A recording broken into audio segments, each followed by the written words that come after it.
Welcome to YouTube GS words. आज हम science के कुछ मोस्ट इंपॉर्टेंट क्वेश्चन लेकर आए हैं जो आने वाले एग्जाम के लिए वेरी वेरी इंपॉर्टेंट क्वेश्चंस हैं। यह वीडियो आप अंत तक देखिएगा। अंत में आपसे एक क्वेश्चन पूछा जाएगा जिसका आंसर आपको कमेंट बॉक्स में देना है। तो चलिए आज का सेशन हम स्टार्ट करते हैं।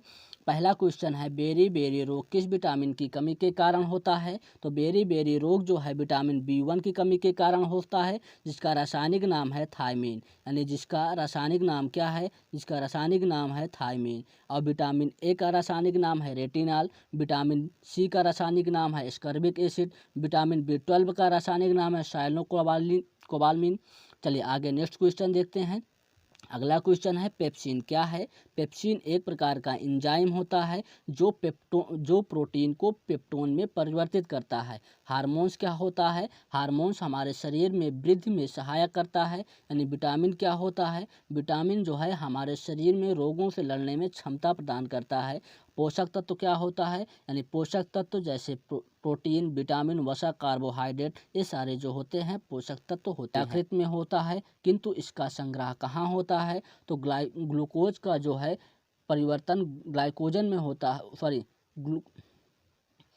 अगला क्वेश्चन है, ग्लूकोज का ग्लाइकोजन में परिवर्तन यकृत में होता है, किंतु जो है इसका संग्रह कहाँ होता है? तो ग्लूकोज का ग्लाइकोजन में परिवर्तन यकृत में होता है और इसका संग्रह जो है यकृत तथा पेशियों में होता है। चलिए नेक्स्ट क्वेश्चन देखते हैं। अगला क्वेश्चन है, पित्त का मुख्य कार्य क्या होता है? पित्त का मुख्य कार्य जो होता है भोजन को पचाने में सहायता करना, यानी पाचन में सहायक।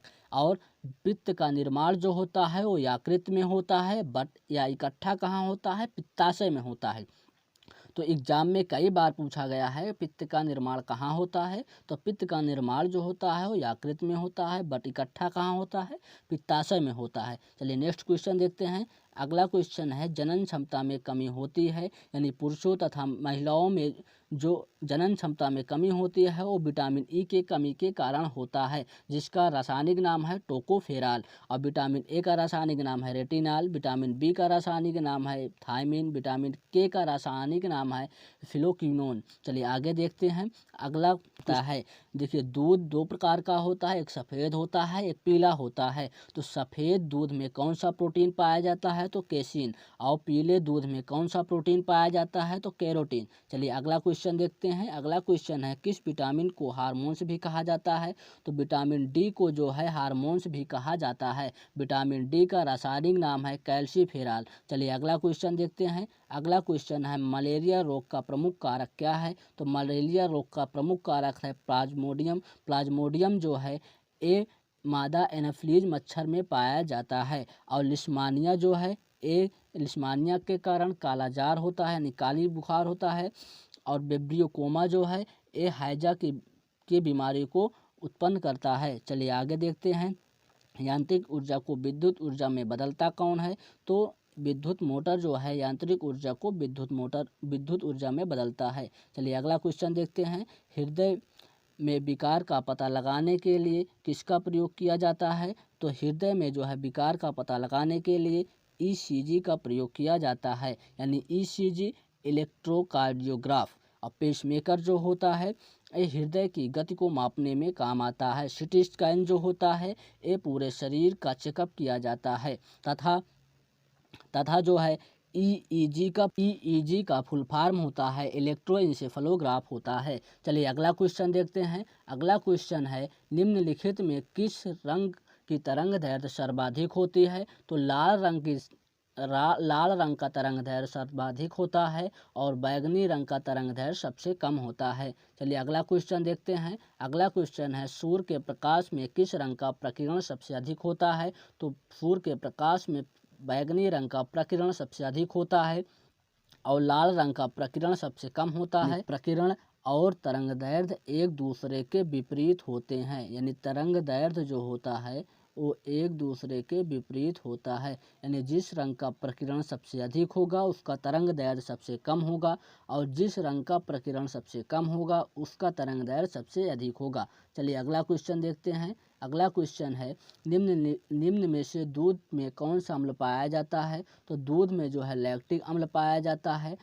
टैनिक अम्ल चाय में पाया जाता है। यूरिक अम्ल जो है मूत्र में पाया जाता है। अमीनो अम्ल जो है प्रोटीन में पाया जाता है। चलिए अगला क्वेश्चन देखते हैं। अगला क्वेश्चन है किस रोग के रोकथाम के लिए BCG का टीका लगाया जाता है? तो TB के रोग का रोकथाम के लिए BCG का टीका लगाया जाता है। चलिए अगला क्वेश्चन देखते हैं। मलेरिया रोग में शरीर का कौन सा अंग प्रभावित होता है? तो मलेरिया रोग में शरीर का प्लीहा अंग प्रभावित होता है, जिसे स्प्लीन भी बोला जाता है इंग्लिश में। हाइड्रोफोबिया बीमारी किसका टीका लगाया, यानी हाइड्रोफोबिया बीमारी में किसका टीका लगाया जाता है? तो रेबीज का टीका लगाया जाता है, जिसकी खोज लुईस पास्चर ने की थी। हाइड्रोफोबिया रोग जो है ये पागल कुत्ते के काटने से होता है। चलिए अगला क्वेश्चन देखते हैं। अगला क्वेश्चन है निम्नलिखित में से आंखों के किस रोग को दूर नहीं किया जा सकता? तो वर्धानता का रोग जो है जन्मजात होता है, जिसका निवारण अभी तक नहीं है, यानी इसमें जो है व्यक्तियों को रंगों की पहचान नहीं हो पाती है। मायोपिया रोग जो है, जिसे हम निकट दृष्टि दोष बोलते हैं, जिसका निवारण जो है हम अवतल लेंस के द्वारा करते हैं। हाइपरमेट्रोपिया जो होता है ये दूर दृष्टि दोष होता है, जिसका निवारण हम उत्तल लेंस के द्वारा करते हैं। चलिए अगला क्वेश्चन देखते हैं। अगला क्वेश्चन है मानव शरीर में किसकी अधिकता से हार्ट अटैक होता है? यानी कोलेस्ट्रॉल बढ़ जाने के कारण व्यक्तियों के अंदर जो है हार्ट अटैक आता है। चलिए अगला क्वेश्चन देखते हैं। मधुमेह रोग किसकी कमी से होता है? तो मधुमेह रोग जो होता है वो इंसुलिन की कमी से होता है। चलिए अगला क्वेश्चन देखते हैं। रक्त की प्रकृति कैसी होती है? तो देखिए रक्त का प्रकृति जैसे हम pH मान होता है, ये pH मान होता है, यानी 7 से जब ये 1 से लेकर 7 तक अम्लीय होता है, और 7 यानी 8 से लेकर जो है 14 तक जो है क्षारीय होता है, और 7 जो होता है वो उदासीन होता है। तो रक्त का pH मान जो होता है वो 7.4 होता है। तो इसलिए जो है ये क्या होता है, रक्त की प्रकृति कैसी है, वो क्षारीय है। चलिए अगला देखते हैं। अगला क्वेश्चन है पाचन क्रिया में प्रोटीन निम्नलिखित में से किस पदार्थ में बदल जाता है? तो पाचन प्रक्रिया में जो प्रोटीन है वो एमिनो अम्ल में बदल जाता है, यानी ऑप्शन सी हो जाएगा। चलिए अगला क्वेश्चन देखते हैं। अगला क्वेश्चन है वह जीव जो मृत कार्बनिक पदार्थ पर उठता है उसे क्या कहा जाता है? तो उसे कहा जाता है सेप्रोफाइट, यानी उसे क्या कहा जाता है, सेप्रोफाइट। चलिए अगला क्वेश्चन देखते हैं। अगला क्वेश्चन है निम्न में से कौन सा पदार्थ शरीर के प्रति और नई कोशिकाओं के निर्माण में सबसे अधिक आवश्यक है? तो प्रोटीन जो होता है शरीर के निर्माण यानी शरीर के डेवलप में सबसे बड़ा सहायक होता है। चलिए अगला क्वेश्चन देखते हैं। स्तनधारियों का सबसे महत्वपूर्ण लक्षण क्या है? स्तनधारियों का सबसे महत्वपूर्ण लक्षण है उसमें जो है 4 कोष्ठी हृदय होता है, यानी उनके हृदय में 4 कक्ष पाए जाते हैं। चलिए आज का यही सेशन था। तो आज का सेशन क्वेश्चन आपके लिए यह है कि मानव शरीर का सबसे बड़ा अंग कौन सा है? इसका जो है आप कमेंट बॉक्स में आंसर दीजिए। यदि यह वीडियो आपको पसंद आया हो तो प्लीज़ वीडियो को लाइक कीजिए, शेयर कीजिए और सब्सक्राइब करना बिल्कुल मत भूलिए। Thanks for watching. Thank you.